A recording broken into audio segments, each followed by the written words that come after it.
മലയാളി പ്രേക്ഷകർക്ക് ഏറെ പ്രിയങ്കരനായ സീരിയൽ താരമാണ് ദിലീപ് ശങ്കർ.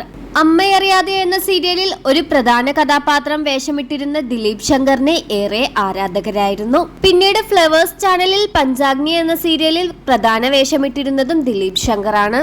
എന്നാൽ കുറച്ചു മുമ്പ് ദിലീപ് ശങ്കർ ആത്മഹത്യ ചെയ്തു എന്ന വാർത്തകളാണ് ഇപ്പോൾ പുറത്തുവരുന്നത്. ദിലീപ് ശങ്കറിന്റെ 2 ദിവസം പഴകിയ മൃതദേഹം ഹോട്ടൽ മുറിയിൽ നിന്ന് കണ്ടെടുക്കുകയായിരുന്നു. അദ്ദേഹത്തിന്റെ ഫോണും മറ്റുമെല്ലാം ഇതിനോടകം തന്നെ പോലീസ് കസ്റ്റഡിയിൽ എടുത്തു കഴിഞ്ഞു. ആത്മഹത്യയാണെന്ന് തന്നെയാണ് ഇതിനോടകം തന്നെ തെളിഞ്ഞിരിക്കുന്നത്. ഇനി പോസ്റ്റ്മോർട്ടത്തിന് ശേഷം മാത്രമാണ് ബാക്കിയുള്ള കാര്യങ്ങളെല്ലാം അറിയാൻ സാധിക്കുകയുള്ളൂ. വീട്ടിൽ നിന്ന് വിളിച്ചാലും ആര് വിളിച്ചാലും 2-3 ദിവസമൊക്കെ ഫോൺ എടുക്കില്ല. ഒറ്റയ്ക്കങ്ങോട്ട് മാറിയിരിക്കുന്ന പ്രകൃതമാണ് അയാളുടേത്. ഒത്തിരി തവണ വിളിച്ചിട്ടും ഫോൺ എടുക്കാതെ വന്നപ്പോഴും സീരിയൽ പ്രവർത്തകർ സംശയമൊന്നും വിചാരിച്ചില്ല. നേരിട്ട് ഹോട്ടലിൽ പോയി അന്വേഷിച്ചപ്പോഴാണ് മരണവിവരം അറിഞ്ഞത്. 2 ദിവസം അഴകിയ മൃതദേഹം. ഹോട്ടൽ ജീവനക്കാരൻ പറയുന്നു 2 ദിവസമായി അദ്ദേഹം മുറിയിൽ നിന്ന് പുറത്തിറങ്ങിയിട്ടില്ലെന്നും നിരവധി ആരോഗ്യ സംബന്ധമായ രോഗങ്ങൾ ഉള്ളതുകൊണ്ട് തന്നെ മരുന്നുകൾ നിരവധി കഴിക്കുന്നുണ്ടായിരുന്നു.